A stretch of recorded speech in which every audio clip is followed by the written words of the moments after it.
Hello to our viewers. Welcome to the 21st episode, no? 21st episode of the Late Night Tambayan with TPG and MWP. So if hindi ka makatulog, dito ka na lang tumambay kung saan tayo mag-chill and we will discuss personal finance. Name again is Gardon. I'm the Millennial Wealth Planner. And my partner Bill, no? Pagaling ka, wala si Bill ngayon. Ang partner ko to, palaging kasama sa Late Night Tambayan is, syempre, Mr. TPG, no, the Prudent generation, Bille Temanel. So sa mga nanonood, no, wala si Bill kasi medyo tinatrangkaso siya. Hopefully okay lang si partner. Sa mga nakakamiss kay partner, please send some heart para gumaling ka si partner. Yun. So yung discussion na for tonight, it's about very special to, no, financial advisors and for those na gusto mag-start ng business kasi nag-invite tayo ng guest kung saan magtuturo siya about automating yung lead generation. So, bago ko lang pala i-share kung sino ang guest natin ngayon, gusto ko lang muna mag-shout out, no, sa mga nanonood sa atin, si Rexy, si Sir Leon nandiyan din. Sa mga nanonood sa YouTube, feel free to comment your name, no, sa sweetness ko rin kay Ann. Thank you for watching. So meron din pala tayong contest. Syempre contest natin, pwede kayong manalo ng 50 pesos GCash if you will stay until the end of our presentation.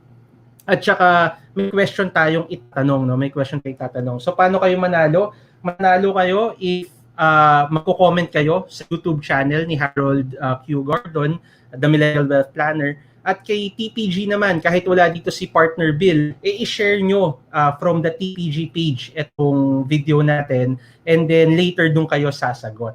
So, yun. So, introduce ko na, no, kasi nakakalungkot pala pag mag-isa ka lang dito at wala si Partner Bill. Sana gumaling na kagad si Partner Bill. Ang ating speaker for tonight ay siya yung dahilan kaya ako natuto mag-digital marketing, no. Umattend ako ng isa sa seminars niya. Ayan, hi partner, pagaling ka. Ayan. Umattend ako sa isa sa mga seminars niya about digital marketing. So, nag-change talaga yung business ko. Tapos, dating sa content writing, ito talaga yung parang expert. Siya ang expert at guru about content writing. Marami rin na siyang nasulat na libro about digital marketing, about content writing, at saka baka mamaya kung ano nung pagsasabi ko, Jonah, no? So, you can follow her sa The Writing Hacks Academy Facebook page at later siguro mas introduce niya yung sarili niya. So, without further ado, ang aking kasama sa mga Facebook Live din, no? Si Miss Jonah Chipeco. So, hi Jonah, how are you? Hello! Sa mga nanonood ng TPG at saka followers sa MWP, thank you for having me at hello sa inyong lahat. Tambay muna kayo dito. Binabati ko din si Bill, yung partner mo. So, bigla ko naging si niya, but pagaling ka. And hello to Ann Gardon also watching. Yan, may cheer pa siya sa'yo, go sweetness daw. Oo nga daw, ayun, sabi niya, hindi daw sila sanay. Hindi siya sanay pag wala daw si Bill. So ayan, sabi ni Bill, no, pagaling ka partner. Ayan. So, syempre, bago mag-introduce si Jonah, no, meron tayong tradition dito sa Late Night Tambayan, introduction na introduction na mahaba. At syempre, dahil nga millennials tayo, we watch TikTok videos. And dun sa TikTok na yon, hindi naman tayo nang babash, pero ginagawa na to kasi we know that through TikTok pwede pala tayong matuto and pwede tayong ma-inspire. So, Jonah, sama na kita ha, sa panonood ng... Hindi sa pag-review ng TikTok. Yan, feeling younger. Millennial pa naman ako, di ba? Oo naman. So, sabi nga nila ang millennial ay, ano nga ba ang millennial? Until age 36. Si Jonah 25 lang. Tama ba, Jonah? Oh, wow. Hindi, sumobra ka ng isa. Ayan, wait lang ha. So, ayan guys, nakikita naman natin, no? So, ayan, nakakamiss pala. Iba pa rin talaga pag nandito si Bill kasi siya nag-ano. Buti na lang nandito si Jonah. Ayan, so, I will try my best to react on these TikTok videos. To entertain So, our viewers, 90 na sila watching. O yan, share nyo ito and like kasi may freebie kami mamaya. Tsaka yung freeload na pinapamigay lagi ni MWT. Yan, abangan nyo yan.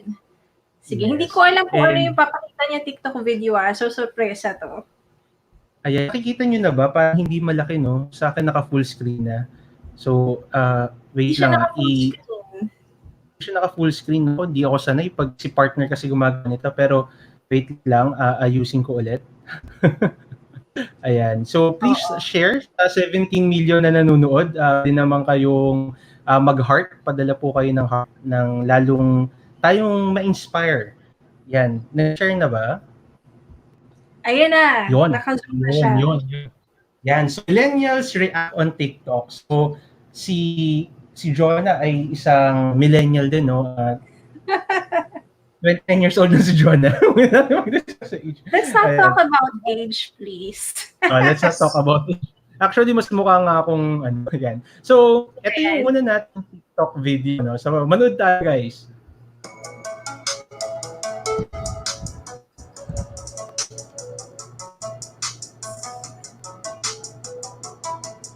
Hindi na kaagad yung kulay ng luggage.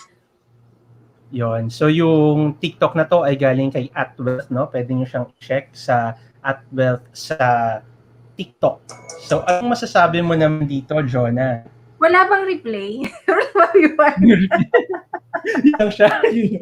Ayan. Ay, replay ba? ako.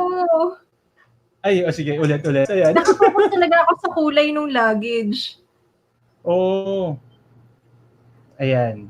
Ay, actually, yun na yun. Ito na siya. Be kind even if no one is looking.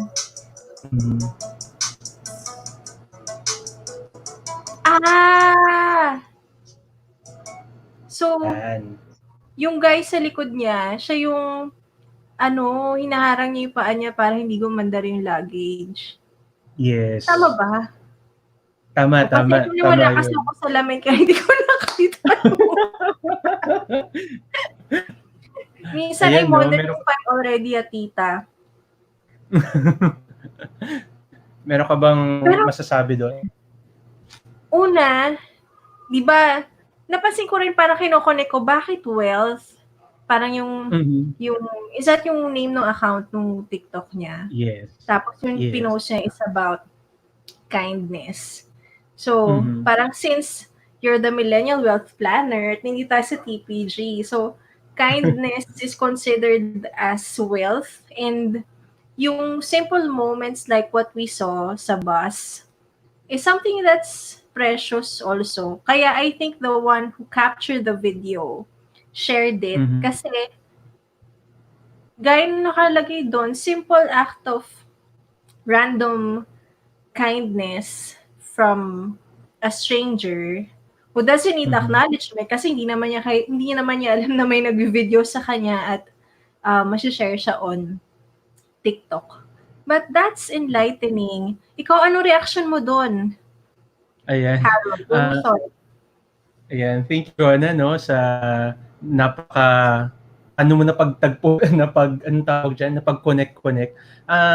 Tama, no? Parang minsan sa buhay, you just need to be parang kind. Hindi naman kailangan na, alam mo yung effort, sobrang maging kind. Minsan mga simpleng bagay lang. Katulad ng pag-heart dito sa ating, pag-heart dito sa ating Facebook Live, di ba?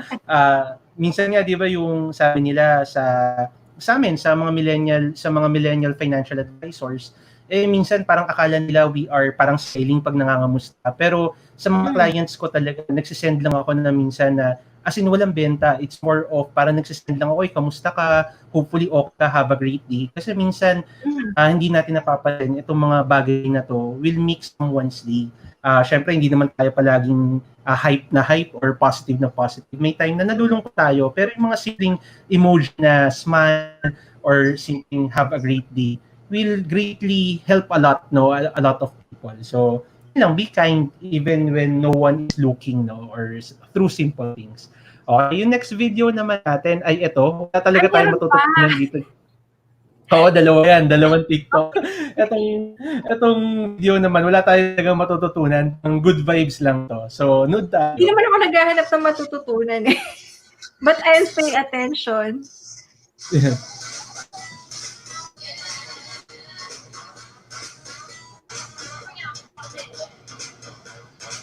Anong branch kaya to? Ayan. So, Jonah, nakita mo ba siya? Oo. Pero Meron alam ka mo, bang I reaction? have Yeah. friends from BPI. Talaga. Because when I used to work sa corporate, usually we have Mhm. partnerships with them. So, I get to go sa office nila sa may Mhm. Makati. Malapit pa sa may enterprise before, Mhm. yung BPI center doon.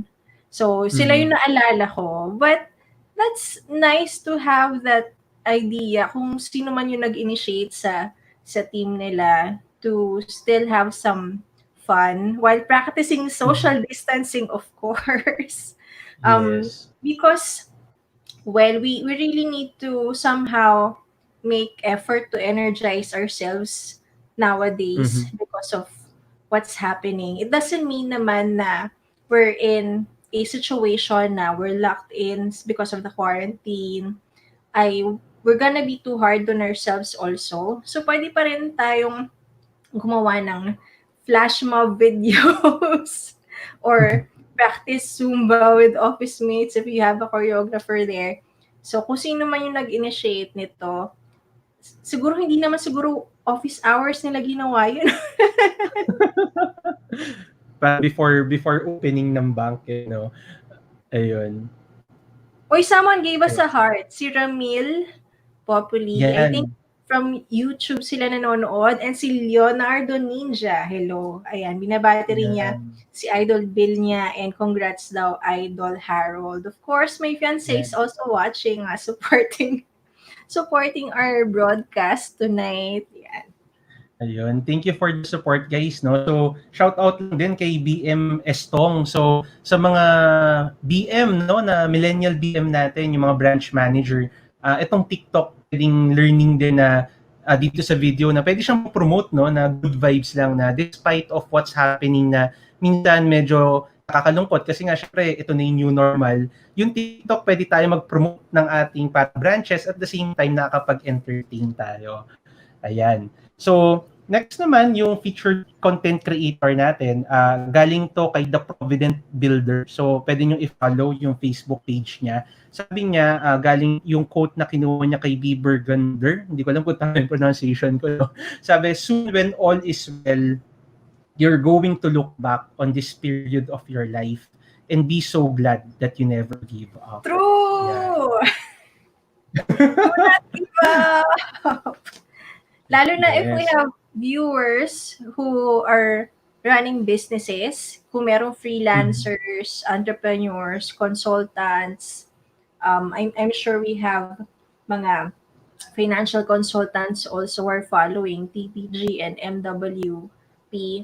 I know na merong limitations yung ginagawa natin, but don't Mhm. throw in the towel yet. Don't give up yet until you know that you have done what you can and you have Mhm. assessed yung season in your life where you are right now. But sometimes surrendering some stuff or parang cutting away some activities doesn't mean we're giving up, right? Because Mhm. if we're letting go of other things, it means that we're also inviting new things to come into our life. So thank you sa quote na yan ni The Provident Builder.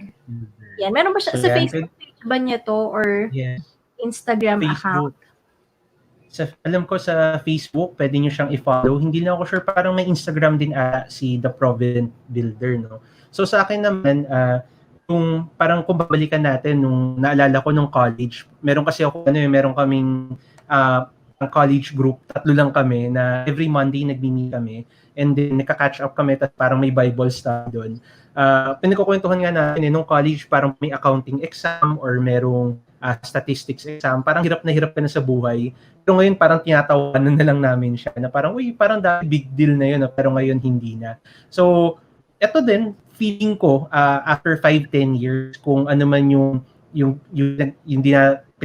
dinadanas natin ngayon, if we don't give up, parang sasabihin mo, uy, tatawanan mo siya during this time if I did something productive, buti na lang hindi ako nag-give up. And ito yung parang naging foundation, no, para dun sa success natin. And kung itong mga pinagdadaanan natin ngayon ay nakakayanan natin, ang feeling ko in the future, halos lahat kaya na natin, no? Halos lahat kaya na natin. So yun, keep on fighting, my friends, no? Keep on fighting. So yun. And we bigay lang ako. keep on fighting. Yes. Linya mo kasi. Yan. Tsaka I need to wake myself up and make some noise. Gusto ko yung energy mo, John. Last na lang, no, bigay lang ako ng updates about sa ating economy, ano nangyari, tsaka a little lang about sa stock market. Wait lang. Yan, okay. So, sabi sa Business Mirror, no, meron kasi sa atin na nag-iisip, parang ang dami ng utang ng Pilipinas. So, tama, marami tayong utang na-accumulate for the past 3 months. Pero, yun nga, prudent pa rin daw tayo. Prudent Philippine Debt Policy draws investor. So, during 2004, hindi ako nagkakamali, ang GDP to debt ratio natin is around 70%. Pero based dito sa ano na to, sa anong tawag dito? Based dito sa article na to, hindi ako nakakamali, nasa 40% lang siya. So, ano ibig sabihin nun? Ibig sabihin, 40% noong 2004, 70% ng ekonomiya natin ay equivalent sa utang. Pero ngayon, given na kahit umutang tayo the past 3 months, equivalent ito na sa mga 40%. So, wala tayong gagawa. Doon talaga nangyari. Diba? Kailangan umutang, kailangan mag-sustain nung economy, kailangan gumawa ng government, kailangan ng pera to sustain the economy and to sustain the Philippines. Pero ang good news lang dito ay kahit papano nasa okay daw, healthy ang GDP to debt ratio natin. However, no, if we look at the PSEI, madugo po ngayon ang PSEI. Yung Philippine Stock Exchange natin ay kanina bumaba siya binreach niya yung 6,000 level, no? Bumaba siya sa low na mga 5,969 o 5,915. So, sabi ko nga kanina sa friend ko, sana umakyat at mag-close ng 6,000 level. So, nag-close naman siya ng 6,000 level. Ang PSEI kasi ay react, no, sa mga news. Sinabi nga ng ating government hapon or kanina ba yun, o kagabi, na pag naging 85,000 daw yung cases by July 31, magbabalik daw tayo sa MECQ. So, syempre, medyo natakot yung mga investor, parang nag-take profit. Pero ang good news dito, nag-close siya above the 6,000 psychological level. So, ano yung implications nito, no, sa ating mga short-term investors? Sa mga short-term investor, kung invest kayo ng 5,500, baka pwede nang mag-withdraw ngayon ng konti kasi baka support nito mga 5,500 level. Pero kung long-term naman, hold lang tayo, tignan lang natin. Pag nag-hold to ng 6,000 level, pwede tayo pasok ulit ng konti. Kung bumaba siya ng 5,500 ulit, pwede tayo magdagdag. Kung long-term naman yung mindset natin. So, kung i-check yung mga previous na live natin, no? Previous videos ng Late Night Tambayan, and diniscuss din natin ito kung ano yung mga strategies na pwede natin gawin. So, yun. Hopefully, Jonah, hindi kita na-bored. Okay ka pa naman, no? No, I'm very interested in this kind of discussions. Even if I'm not, just to clarify, I'm part of the Late Night Tambayan tonight, and wala si Bille, but I'm not a financial planner. However, I'm very interested in learning about finances, stewardship, and money. In fact, may trivia ako. I'm also a certificate holder for professional fundraising for non-profit organizations. So it's important na we're also aware of how these things work. And syempre, bago tayo sumabak sa kahit ano, it's important that we study about it. And like you mentioned kanina, when you were showing us the graph, ang takeaway ko doon, it's important that, if you're in the investment game for short-term or long-term, because your strategy will be different, depende sa goal mo. Ayan. Yes. Meron pala tayong mga bagong viewers na ayan, sige, patulong ako sa shoutout. We have Chelsea, Kiora, hi Coach Jonah and Sir Harold. We also have Edna. Shout out daw, Edna Bienes from San Pedro. Oy, taga Laguna rin ako. Hello. Yo. We have someone watching from Masbate as well. And meron tayong question for you, Harold. Can I read this on Yan. air? Sure. From Leonardo Ninja. Yan, sabi niya, dati raw po siyang FA sa isang insurance before. If he transfers to a different team or unit, magagamit ba niya yung license niya? Or kailangan ba niya mag-take ng exam? Yan, no? So, thank you kay Sir Leo, no, for that question. So, alam naman natin na ngayon, kailangan natin talaga ng mga extra sideline or side hustle, no? And being a financial advisor is not only a side hustle na parang you will earn na sideline lang. It's also an opportunity for us to educate people and to secure them and their family. So, answering that question, yes, pwede kang lumipat na hindi ka na magtitake na exam as long as valid, may nakapag-exam ka na, pumasa ka na, may license. Ano na yan, office na lang. So if you're interested, message mo ako, message mo si Bill if you want to join our team. Tsaka sa mga nanonood sa atin, no, na gusto ring sumali, kung may mga kilala kayo na financial advisor, feel free to join them kasi we are in the mission of securing lives, and as of now, mas kailangan natin ng mga tao na mag-spread financial literacy. Ayan. So, thank you, Jonah, no? Kasi ikaw na yung parang host na guest, no? Host ka na guest ka pa. You know, I'm very, versatile. Versatile. Yes. Multitasker din.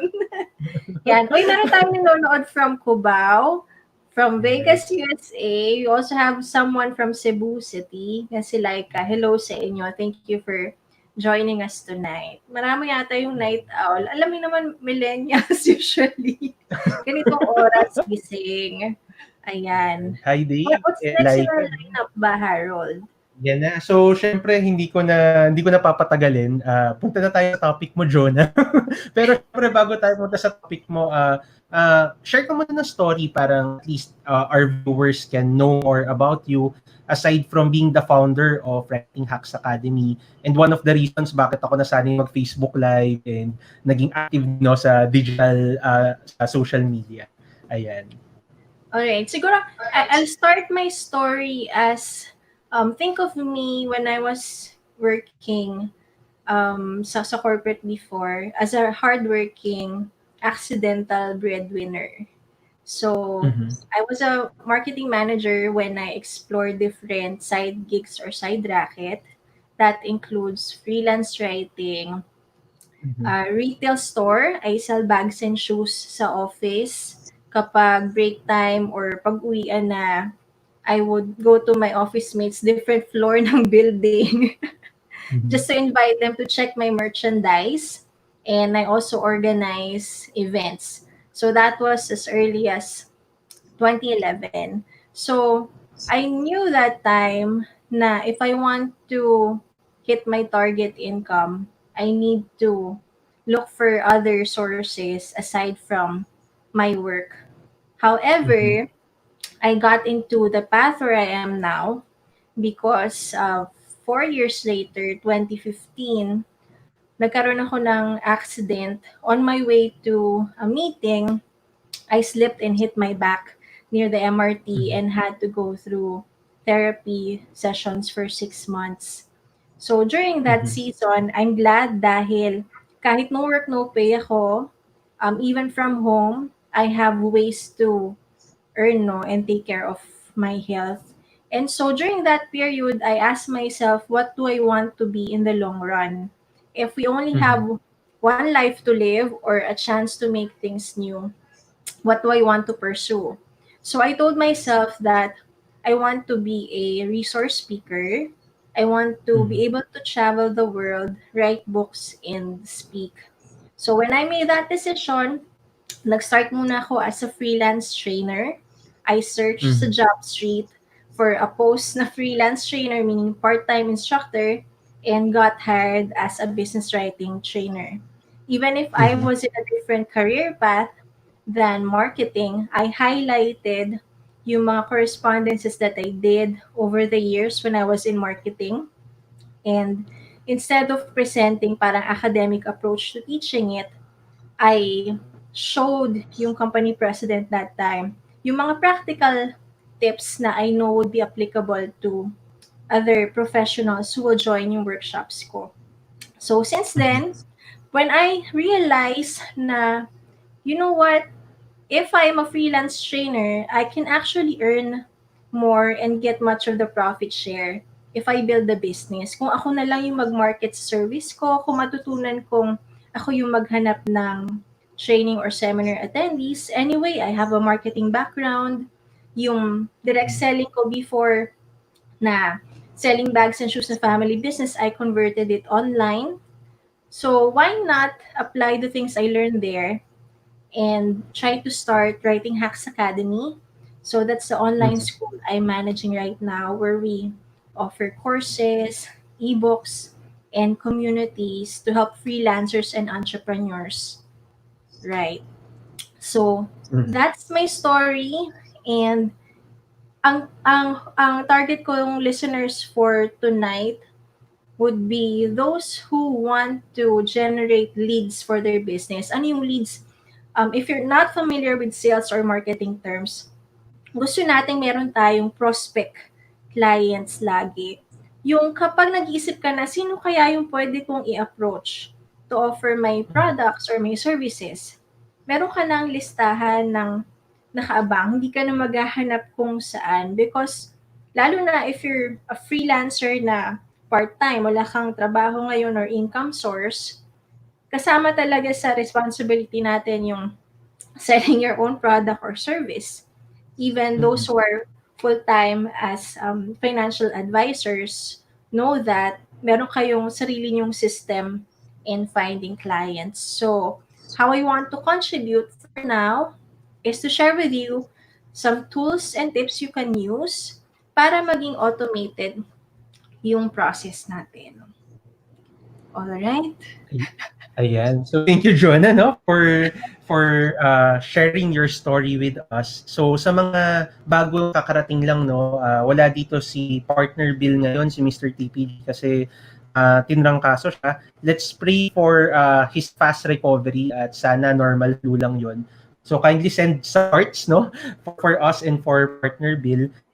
Kung may mga tanong kayo during the presentation of Jonah, feel free to comment and later we will answer it. So, sa mga bago ulit, yung sinasabi ni Jonah ngayon, the discussion is how you can automate your lead generation. So, sa mga financial advisors dyan, feel free to share this video para lalo na kung may mga teammates kayo or meron kayong mga friends na nagbi-business na gusto ma-automate yung mga prospects para automated yung pagkuha nila ng prospects. Feel free to share this video.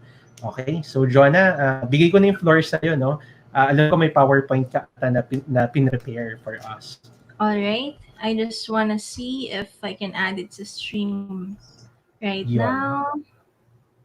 Ayan. Hindi ko lang makikita yung view, Harold, so feel free to zoom in or zoom out.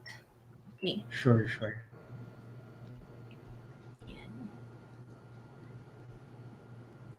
Why do I want to focus on teaching you yung tools of the trade?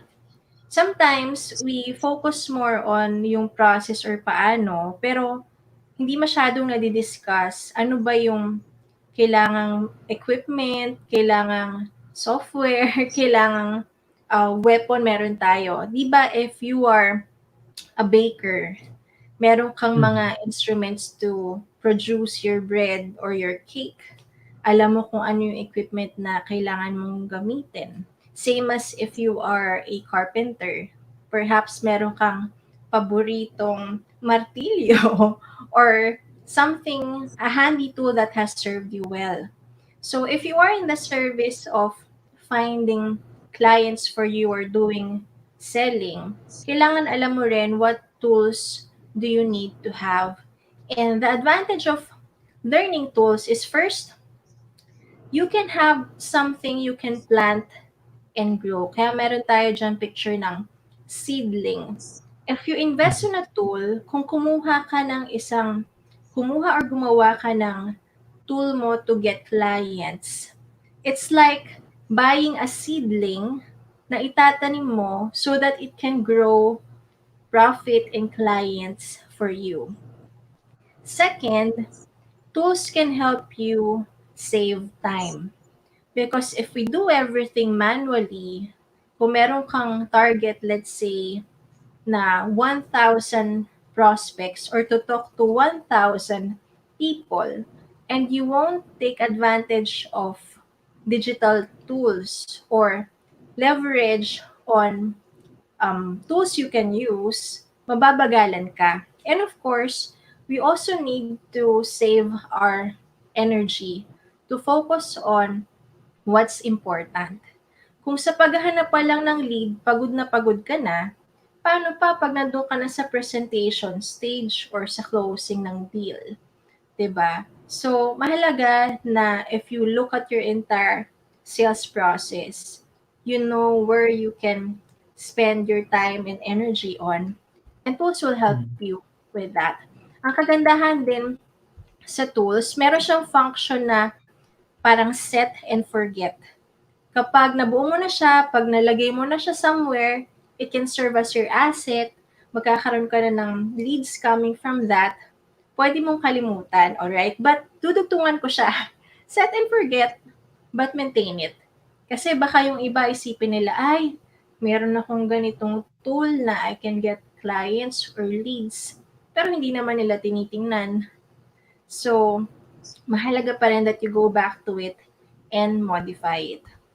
I know you may be curious or kung yung lead generation too broad or it's a new term for you, just like how I explained kanina, bago ka magkaroon ng clients, yung journey na pinagdadaanan nila, magiging prospect muna sila in the Mhm. beginning. Kaya sa tinawag na lead, because these people are in the journey of becoming clients and you want to lead them. So mahalaga na, let's say, let's compare this with dating.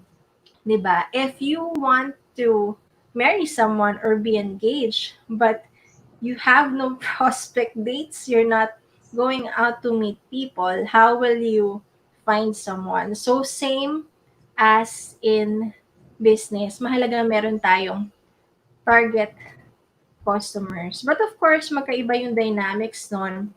So like I shared in my story earlier, I want to be known as a writerpreneur. I'm a writer, but I try to make money out of my skills. When I wear this Mhm. shirt na writing is my superpower, it doesn't mean I'm the best at it, but I acknowledge that it's my gift. I can help serve others with it. And I'm not ashamed to try to make profit out of it as well. Kasi gano'n naman ang negosyo, hindi po ba? We want to serve people, and if they realize yung benefit of working with you, then they can get their profit in exchange. So I've been in direct marketing for quite some time now, even in freelancing and business.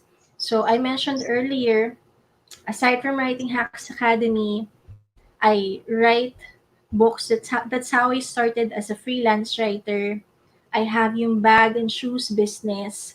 Now, my mom is the one who's managing this.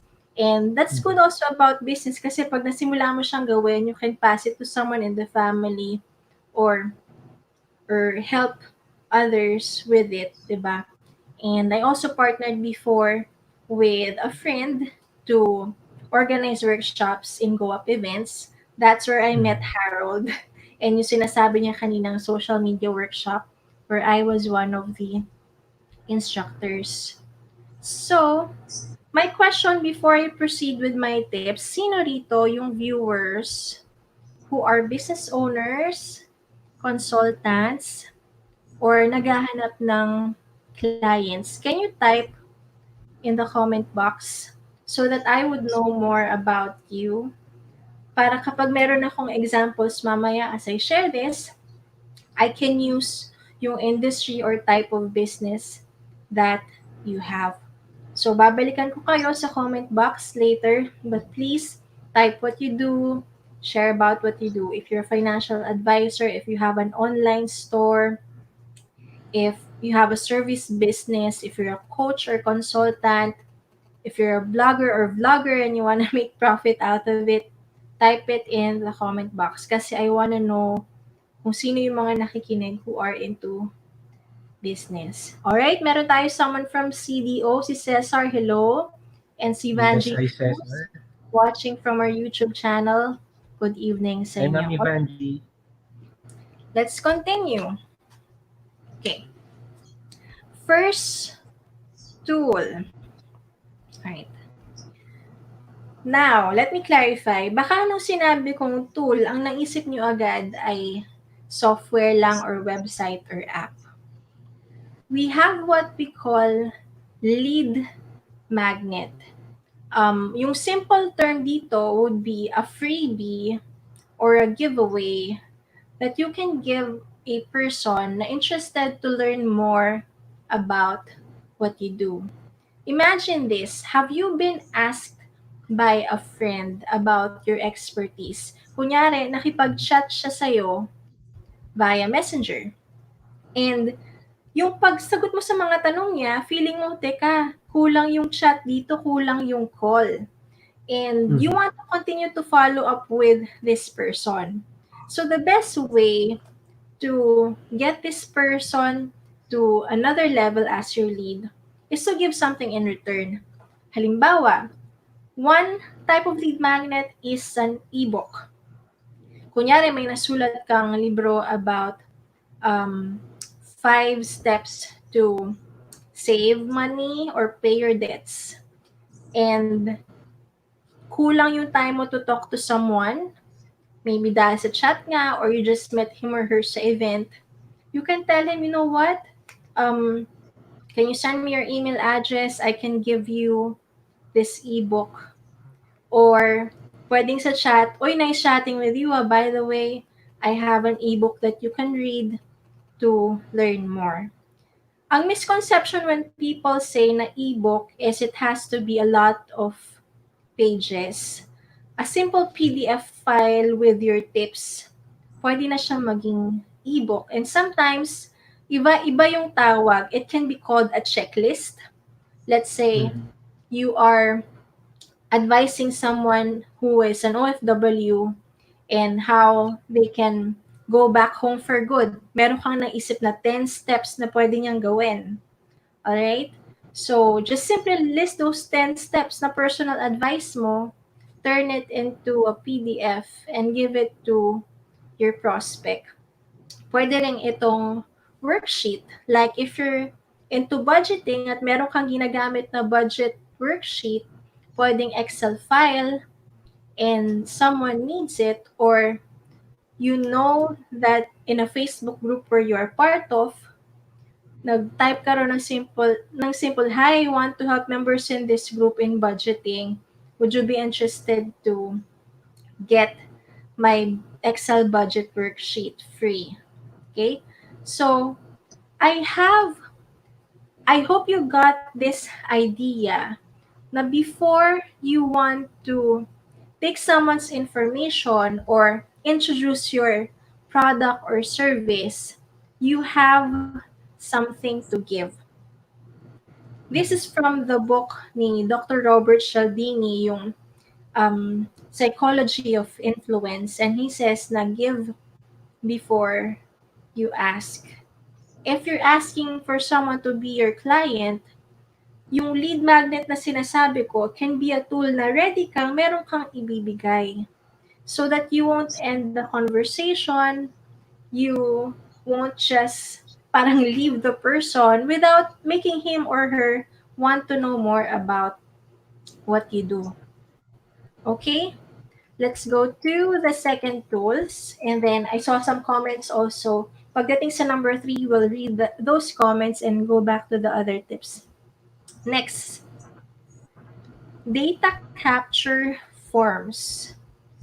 Okay, I know na maraming ibang forms you can use, but let's start with the basic. Google Form is free. But how have you maximized this to get leads? Right? So let's say you have personal contacts na kakilala mo. Let's start with your high school friends, college friends, and you want to update yung record nila, phone numbers nila. Simply create a Google form and ask, hey, I want to update yung details of my contacts. Would you mind submitting your info through this form? Alright? Yung tool number one could reinforce yung step 2 mo kasi pwede mo nang sabihin na if you want to offer yung freebie mo to a wider people and ayaw mong isa-isa sila sagutin, then just open yung Google form. If you have this, let's say on your social media account, when you put this tool kasi, like yung lead magnet in this, once you put content online, it will be searchable for a long time. So, I don't know if you have seen some posts na 6 months ago, 1 year ago na, and then kapag may nag-comment lang doon, biglang mababalik sa newsfeed mo. So, it means, part to na sinasabi kong automation na it's a seed that you planted and you can get something out of it. Kahit iniwan mo lang siya doon, merong sasagot sa form. Another way to capture information is through surveys. Magpa-simple survey ka lang, ask yung possible questions ng target customers mo. Let's say, product naman yung business mo. Maglo-launch ka ng fashion wear sa Shopee or Lazada, but you wanna get ideas. Alin kaya dito yung in demand? Okay? So, you can create a simple Google form to ask people to pre-order para makita nila yung products that you're offering. And eventually, pag magbebenta ka na, balik ka na lang sa Google form mo. At least, meron ng mga nakaabang na you know who are interested and hindi ka mahihiya. Kasi in the first place, they expressed na interested sila sa ino-offer mo. But I have a question. Since we're talking about capturing information, what do you think is the most important info you need to capture? Yan, habang piniprepare natin yung next slide, Harold, ano kaya? Sa viewers natin, ano kaya? I'll get my glass Yeah. of water. Yan. So sa mga viewers natin no na nanonood sa mga bagong dating pa lang din, we're talking about 5 tools that can help you automate your lead generation. So sa mga sa mga nanonood no, please comment ano sa tingin yung pinaka-important information na kailangan natin makuha by, for example, giving a lead magnet and using the data capture forms. Ano ba yung pinaka-important? Siguro, while waiting kasi minsan may lag, Jonah, eh. Nagsasalita dito tapos hindi pa nila na na papakinggan. Shout out lang muna no sa mga nag-comment kanina. So karamihan sa ating mga nag-comment, si Prudent class, sabi niya, financial advisor siya and looking to learn how to automate lead generation. Si Sir Maverick, so si Mr. Cool, Transportation CEO. Ayan.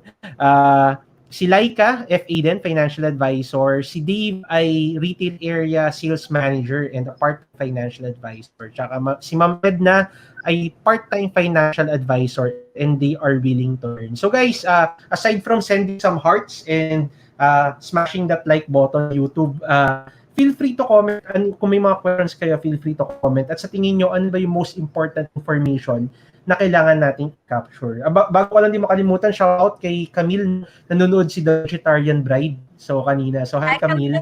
Hi and Jeffrey. Yes, yun. So yun. Okay.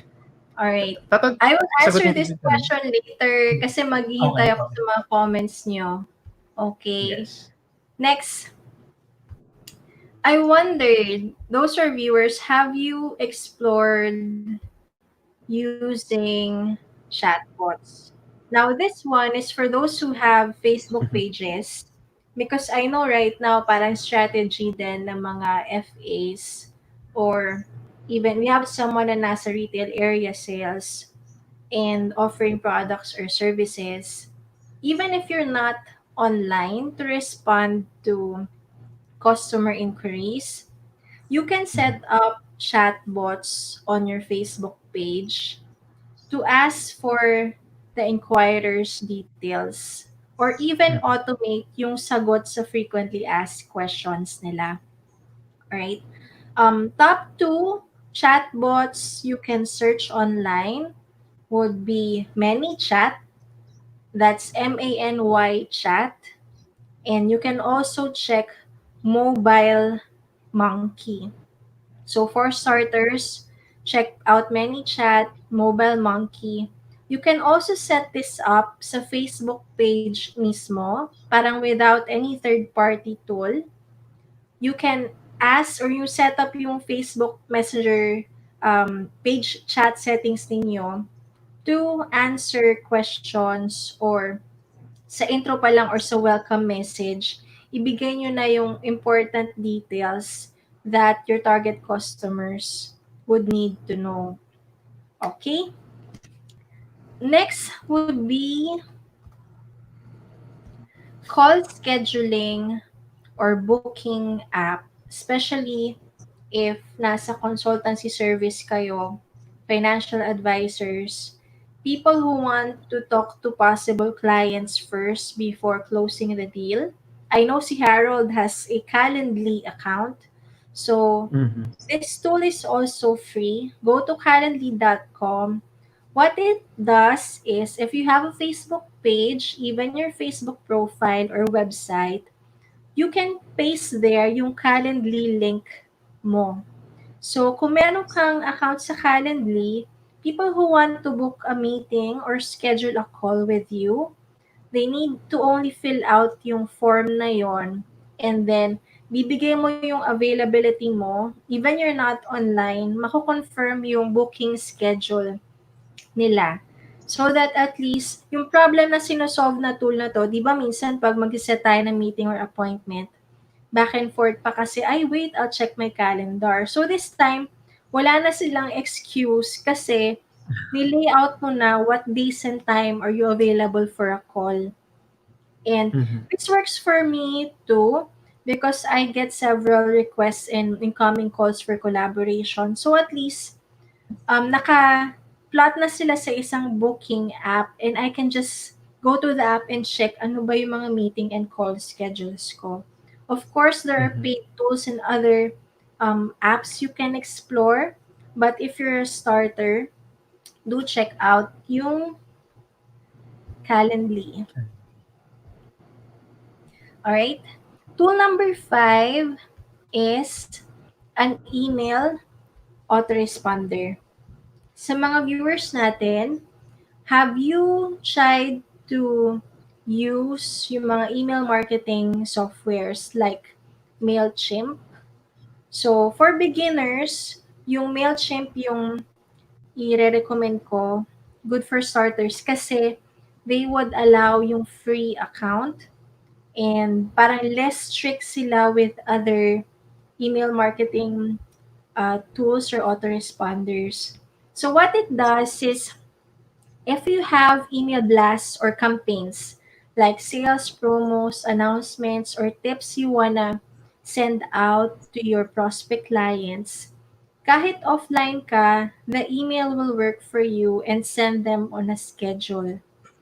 Okay, so I find this tool very helpful, hindi lang for lead generation, but the sales process itself. So dual purpose siya. Kasi if you have your email autoresponder, then meron din dong mga opt-in form. So, meron siyang advanced data capture. Kung gusto mong mag-progress na okay, graduate na tayo from Google Form, lipat na tayo sa email marketing software, then you can try to use email autoresponders. So, like for me, as a writing coach offering online courses, and even when I was in events, yung leads or target customers namin nanggagaling din sa email subscribers because they opted in for or signed up to access our newsletter, and pwede mo rin i-connect yung lead magnet mo para in exchange of your freebie, instead of sa Google Form mag-sign up, dito na tayo sa email autoresponder. Okay. So, Pa-recall nga, Harold, no 5 tools that Yan. Buti na lang buti na lang nagno-notes ako kasi tatanungin mo pala sa akin na i-recall siya, no? So, thank you, Jonah, no? Yung tool number 1, syempre, lead magnet. So, sabi nga ni Jonah, an example of lead magnet can be an ebook, can be a checklist, can be a worksheet. So, ang important dito, we give first before we ask. Syempre, di ba, parang magbigay ka muna bago ka humingi. Number 2 is the capture forms. Pwede natin gamitin yung Google Forms. Siguro share ko lang din, Jonah, I'm using also Typeform. So, may sinabi ni John, no, sometimes when you have a link, meron nagugulat ako, hindi na ako active dun sa link na yon. Pero minsan nag-auto-generate para makuha nila yung ebook ko. Kailangan kasi nilang ilagay doon yung email address, phone number, details nila. So, parang meron akong lead kaagad. So, minsan natatawagan natin yon. Number 3 is chatbot. So sabi nga ni Jonah, you can use ManyChat or Mobile Monkey. And number 4 is Calendly, no? Parang how you can set up your calendar. Maganda din guys sa Calendly kasi mukha ka talagang professional. Kasi, meron lang siyang available dates, no? Ang ganda rin nun, especially nung time na meron kaming collaboration na ginawa ni Jonah. May mga times kasi doon na ako, halimbawa, may trip ako or parang may date kami ni Sweetness for that day, bawal akong maistorbo. Yung Calendly, binablock ko, hindi siya pwedeng mamili ng schedule on that day or at a particular hour. And syempre, yung pinaka-last is email autoresponder, which is, yun nga, yung MailChimp is a good tool. Sabi nga ni Tina here, no? Sabi niya, scheduled email blast using MailChimp. So, pwede ka rin mag-schedule ng email blast yan. So, yun. Jonah, tama ba? Tama ba yung mga sinabi ko? Yes, you're a great listener. May notes. So, balikan natin yung last 2 questions kanina. And while we're asking questions, feel free to type your question din. Ano yung gusto mo unahin ko? How do you choose your tools? Or what's the most important information?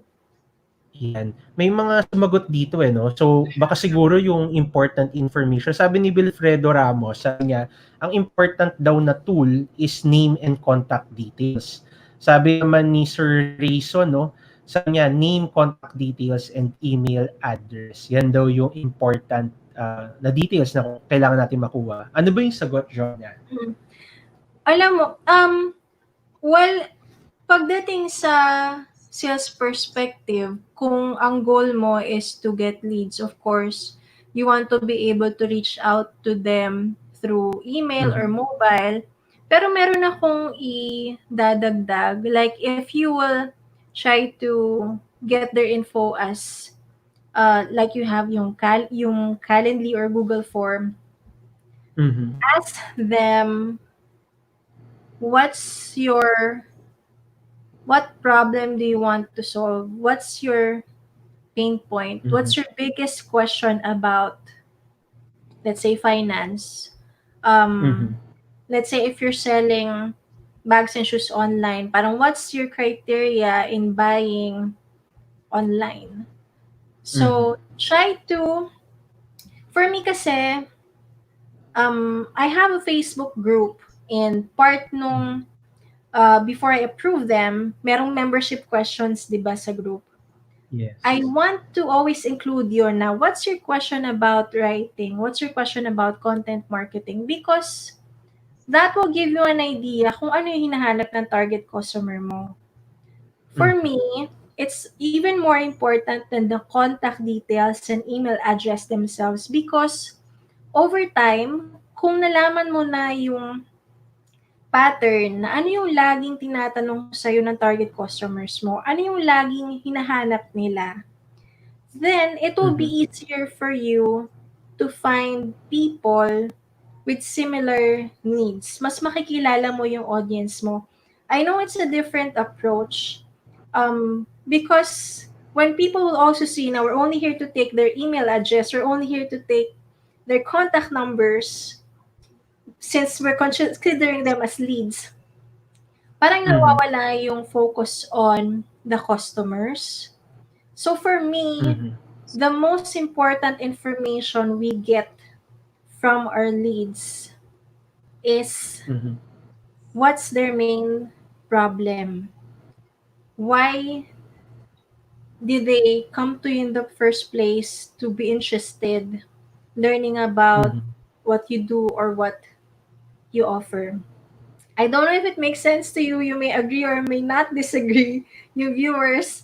But I want you to think about that. Kasi let's say, kung mawala ko man yung contact number or yung email address ng isa o dalawa or ibang leads, but if I got that insight na ito yung kailangan ng target market ng target customer ko, it will help you grow more as a service provider or as a business owner. So for me, yun yung most important information in my perspective. Yan. So si Wilfredo, sinabi niya, para po bang ganito na question, what made you decide to avail our free ebook? Pwede mo pa siyang manarrow down ng what problem do you want to solve after reading this ebook? Kasi yung parang what made you, yung term na made you, medyo vague pa siya. Pagdating to sa writing, rewarding kasi ng question mo eh. Pwedeng, how do you want this ebook to help you? What is your current challenge right now that you want to solve through this ebook? Let's say meron kang schedule na appointment or yung Calendly call, you may include there, how can I serve you parang the most through our call? Or what do you want to learn after having the call with me? Siguro, think of questions like that na you can post or ask when you get their details then. Like if you have friends, let's say, most of the people, na pansin mo na most of the people who inquire about your service, kaibigan mo, maybe ask them also, there are many financial planners out there. Why did you ask me about this?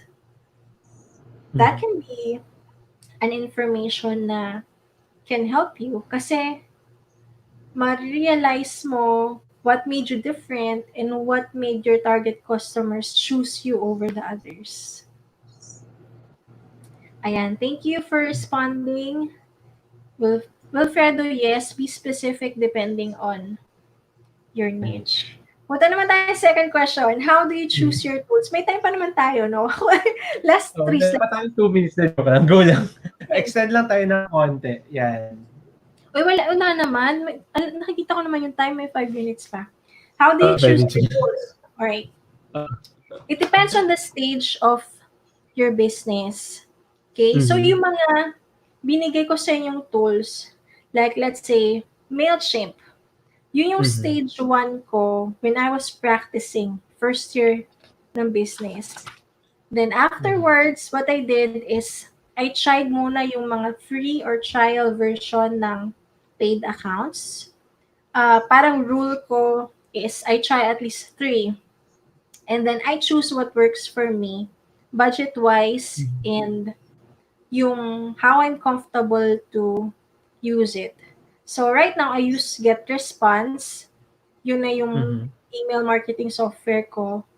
From Calendly, hindi na rin Calendly yung gamit ko because of the stage of the business that I'm in. So for starters, yung mga tools na binanggit ko, but if you see na, let's say, yung pati sa lead magnet, gawa ka muna one-pager na checklist, di ba? Baby steps muna. Kasi kung makikita mong overwhelming for you yung gumawa ka ng 15 to 30 page na ebook, set aside mo muna yon, small steps muna tayo. So that's how I choose my tools. Find out what works for you. Know what stage of the business you're in. Parang so that it would match not just your budget, but how comfortable you are in using that. Hindi necessary na lahat ng tool meron ka. Let's say, kumuha ka ng chatbot, kumuha ka ng email marketing. Because may learning curve din para matutunan yung mga tools na yun. And we have a question from Tina, but before that, I'll share my last 2 slides muna, Harold, before you ask questions. So if you have learned from my sharing, I want to share with you a free ebook called Attract Email Subscribers, 52 Lead Magnet Ideas. So I mentioned kanina, diba, yung 3 lead magnets ebook, worksheets, and checklist. Marami pa po kayong pwedeng maisip na freebie to attract email subscribers, or if you're not yet in the stage of running an email newsletter, just simply getting yung target client's emails ninyo in exchange of that freebie can be an accomplishment. So go to that site later, leadmagnets.writinghacksacademy.com. So free yung ebook na yan for you. And of course, you can follow us on Facebook, Writing Hacks Academy, or go to writinghacksacademy.com. Okay. Yeah, thank you, Jonah, no, for the 5 tools that you shared. So guys, don't forget itong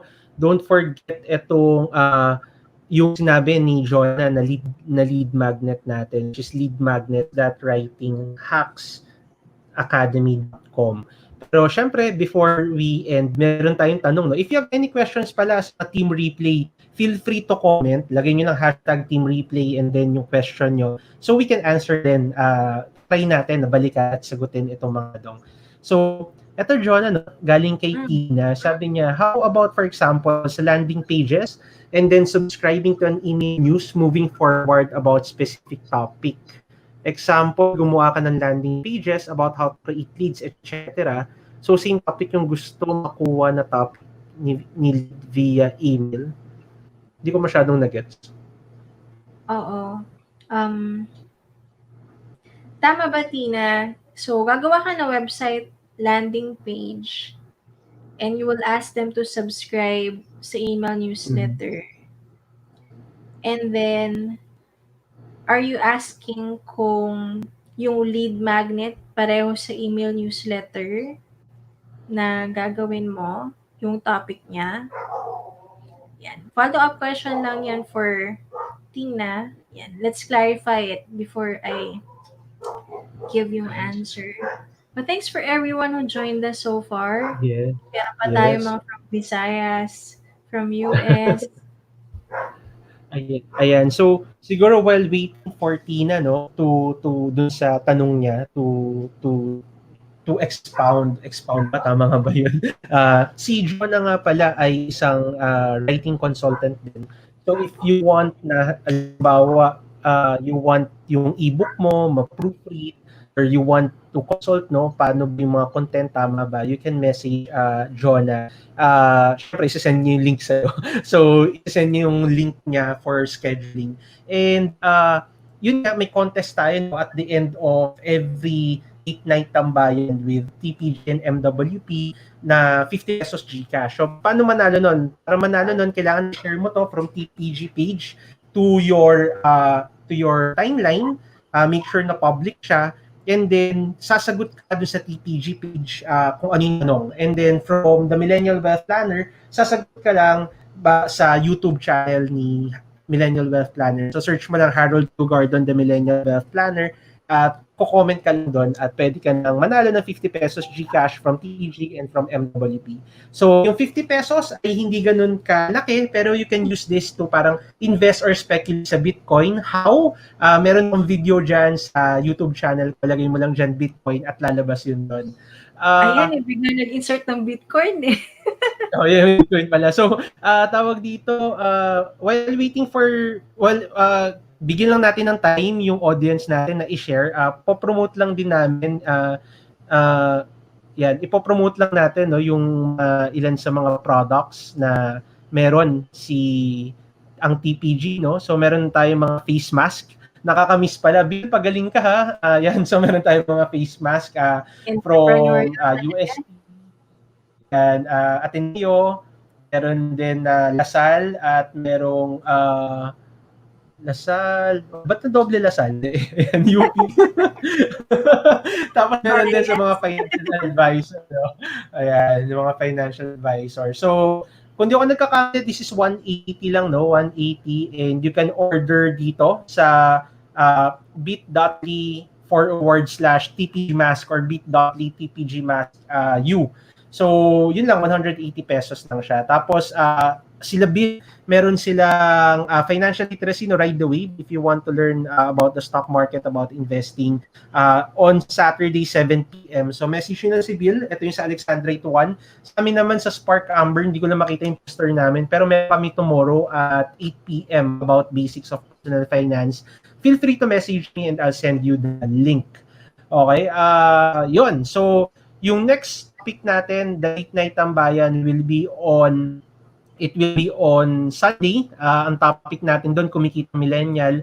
If meron kang business dyan that you want to promote or you want to share kung yung business na meron ka, feel free to message us so we can feature you. Kasi at the end of the day nga, naniniwala tayo na tayo lang naman nagtutulungan para umasenso, di ba? At again, libre lang po mag-heart. Feel free to send some heart and send some love. Shout out lang din sa pinsan no, si Attorney Ace. Sabi niya, pumayat raw ako. Maraming salamat. Pag natapos lahat ng to, tayo magsangyup. No, libre kita ng sangyup. Ayan, follow up na si Tina. So sabi niya, yes, parang ganyan. Medyo mahaba lang, no? Kasi sabi kanina, asking them questions para parang may meaning yung pagkukuha sa kanila as our leads. So landing pages for a marketing campaign in Facebook or any social networking sites about a topic na Late Night Tambayan. Tapos subscribe sila to join and para ma-notify sila sa event. Then dun sa landing page, yung question na, do you want to subscribe to similar topic by subscribing to our newsletter via email? Parang ganun. I hope I made sense. Pwede naman, parang yung call to action mo is connecting yung lead magnet or previous content na nakita nila, like let's say sa Late Night Tambayan. Kaya sila magsasubscribe. That makes sense kasi yung ibang, there are newsletters na general, yung call to action, subscribe to our newsletter, that's it. And yung updates would be perhaps about announcements or events. But if meron kang specific topic na i-connect mo with their interest, it can help you parang segment. Sa email marketing, ang tawag dun is segmenting or giving them a category to find out na, ito yung list ko na mahilig sa investments and stock markets. Meron din naman, ito yung list ko or leads ko na merong interest sa savings. Just like how I shared kanina, di ba, yung page na lead magnets. I have a newsletter, isa lang yung email marketing software ko, but the type of emails I send are different. Kapag meron akong mga e-books na about freelance writing, for example, yung mga nag-sign up for that, the tips they'll receive is about freelance writing. This is a more advanced strategy, but it would make sense, and I think may experience ka na, Tina, kasi familiar ka with landing pages and yung mga terminology. So, ibig sabihin, you have knowledge already of how to do it. So, if that's the case, pwede mo siyang maging strategy for you also to gauge saan ba mas maraming nagsisign up. Kasi, I tried to experiment on that as well to see. Meron akong groups na entrepreneurs. Usually, yung topics that they sign up for is different from aspiring freelance writers. Iba rin naman yung kapag employees yung kausap ko. So, yun yung mas narrow kasi yung target market ko. But if you can start with a more specific market muna, kung nagsisimula ka, that will be great for you as well. Sana nakatulong yung tips ko, Tina, and let me know kung nakuha ko ba yung question that you were clarifying. Yes. So thank you, no, Tina, for that question. Thank you sa mga audience natin, no, na nag-stay for the past 1 hour. So ang tanong natin ngayon, tanong natin, ano yung lead magnet na sinabi ni Jonah kanina? So ano yung lead magnet na sinabi ni Jonah? Ano po yun? So sabi niya leadmagnets.blank.com. So ano po yung lead magnet na sinabi Ano ni yung Jonah link? kanina? Yung link Ano ba? yung link? Oh, yung link. Oo. Oh, yung link. Ano yung link doon sa lead magnet na yon? Ano yun? .com, yung kompleto na pinakita natin kanina. So, tuwing 50 pesos GCash, feel free to comment dun sa PG page o kay MWP naman YouTube channel. So, yon. Thank you guys, no, sa mga, again, gusto magpa-feature. Yan. So, thank you daw, no, Jonah, sabi ni Tina. Thank you so much. Need lang ng team for that. Yan. So, yon. If you want to know more about Jonah, no, you can visit writinghacksacademy.com. Meron din Facebook group na Facebook page na Writing Hacks Academy. And if you want to learn more about content writing, writing ng ebook, meron ding mga videos kami ni Jonah. Search nyo lang, no, Harold or Jonah Writing Hacks. Meron dyan about mga segment, entrepreneurship, segment marketing, writerpreneur show. Yes, yan, marami, no. Yon. Okay, so wala pa sumasagot. Siguro, yung kay TPG kasi, makakapagbigay naman kasi talaga nun, si Bille, no? Siya yung makakapag-confirm. So, sa mga nanonood, screenshot nyo lang, then send it to Bille. At sa MWP naman, pagkasagot nyo, screenshot nyo lang at saka send nyo sa akin, kay Harold Gardon, the Millennial Wealth Planner. So, Jonah, thank you very much, no, for being our guest for tonight and being a co-host. Maraming salamat.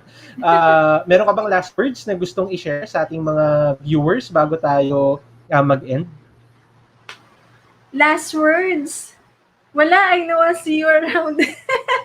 Ano sabi na? Okay. So maraming salamat, Jonah, again. In behalf of Bille, pagaling ka, no? Next session natin will be on Sunday, 11 p.m. So hope you enjoyed the 21st episode of the Late Night Tambayan with TPG and MWP. Kindly don't forget to follow us in Facebook, Instagram, YouTube, Twitter, Pinterest, TikTok, lahat po ng social media channels nandiyan kami. My name again is Harold Q. Gardon. I'm the Millennial Wealth Plan. And my partner is Bille Temanel, founder and content creator of the Prudent generation. Kasama ninyo kami sa daan sa patungo sa financial na kalayaan. So thank you guys. Good morning. Maraming salamat. Thank you, Jonah. Bye guys. Good morning. Bye-bye.